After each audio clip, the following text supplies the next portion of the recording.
Hello everyone, I'm here today to do my 1-minute message, which I already know is going to be longer than 1 minute.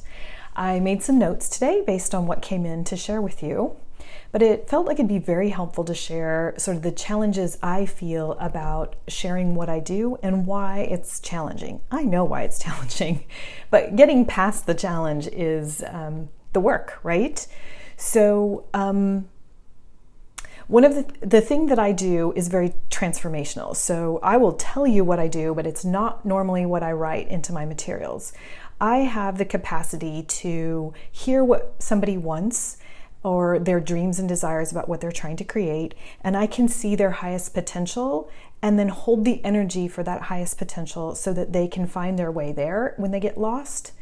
And then because of my experience, I'm able to, in addition to my gift, guide people on the most optimal path for them to where they want to go and support them on that process, right?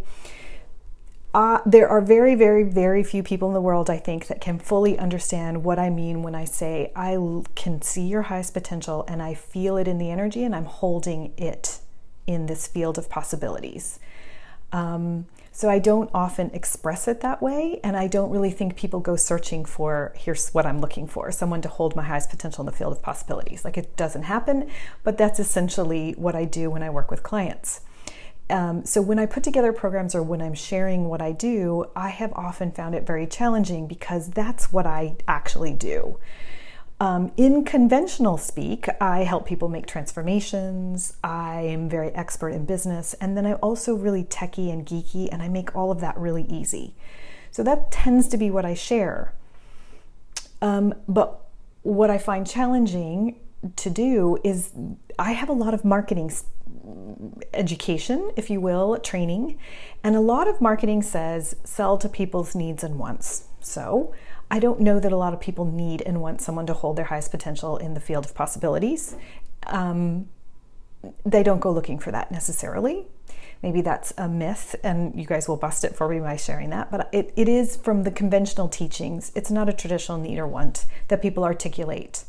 You're often told in marketing also to be very clear with your value proposition, and that's also a very difficult thing to express. Like, the value proposition that you will get, or the value that you will get from that, is really actually quite infinite and very powerful, but it's exceptionally intangible and not very measurable. So if you want to go from A to B, which a lot of people do, that value is not necessarily something that they can mentally comprehend unless they've experienced it. So again, it's a little tricky from what we're taught in marketing, right? And so the other thing we're taught also is to define your process. When you're selling what you do or expressing what you do, be very clear about how you take people from point A to point B.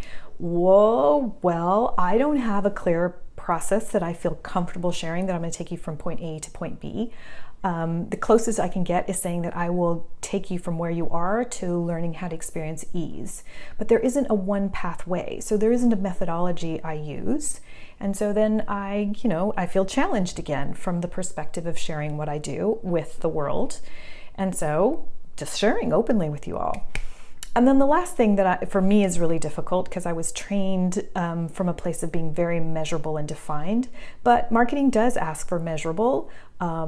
Share what it is that you're going to get specifically, be very defined. And again, those are really difficult things for me to do unless I shift my message, right? Unless I shift what I share.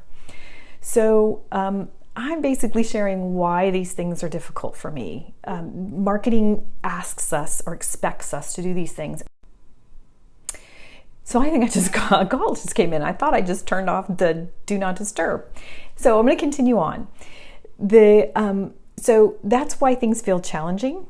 And I'm checking some notes here, which is why I'm looking over here. But I know in my heart, and I know from my experiences, that those things fundamentally don't matter. So it doesn't really matter what your needs and wants are, dear client. And it doesn't really matter what my value proposition is or my ability really to express it. And it doesn't really matter that there's a defined point A to point B. And it doesn't have to be measurable. Like, I know that these things are not true because, in fact, when you're holding the field of holding energy within the field of possibilities, those things are irrelevant. It's really about being a match to someone's energy, right? It's being a match to what you're being called for and being a match to my own energy. So let me just share with you what I know to be true and what I work through as I continue to, sort of develop my own mastery within my business, but within my own personal self. So again, I'm going back to my notes. Things actually work when you're aligned with yourself and you're aligned with what you want to create in the world, right? So having clear words does help, and they can just be my clear words. It's the energy behind them that actually invests our programs with success. So unless you can actually feel clear with yourself, then any of the other marketing things are irrelevant. You have to be clear within yourself so that you can back what you're actually saying. So that's really, really important. When it comes to value propositions, here's the second thing. I have to feel and believe in my value. So I could write it out, and if it's not working, it's because I'm not really feeling that value at my core and my ability to deliver it. So I can actually write some pretty awesome programs, but I might not ever draw somebody in if I'm not matching the energy of that value. And we see this happen a lot. I see this happen a lot with clients who put offers out there but don't get responses. So that requires a different kind of work. That's not something that's a path A, here, take these steps, to B. It is not a mindset transformation. It's a really, really internal thing, because your energy has to match your belief and your emotions and your thoughts. Like, all those things have to match up. And then the last thing, this whole belief that we need to have a defined process, is really just an illusion. There are no two people who have followed the exact same path to be successful in business. It just doesn't happen. It's kind of like, I like to think about it, I was trying to think about an analogy. It's kind of like we each set out to crochet or knit a sweater for a tree. There are no two trees alike, and we're all going to find a way to get it to fit just right. That's what business is. We like to look for comfort and assurance in repetitive patterns, but for a large number of us, especially in transformation work, there isn't a repetitive pattern that we're going to follow. Every innovation did not come through copying somebody else. It came from finding our way in a unique way. So I know that that's going to be true for me, and it's true for a lot of us in the transformation work. So I thought it might be helpful to just hear these things today. So this is my 1 minute message, which has gone a lot longer than a minute, but this was what wanted to come through today. I hope it's been helpful to you, and please leave me comments or leave me questions, and they will inspire future shares with you as I'm on my quest. And I will see you all tomorrow. Take care, you all.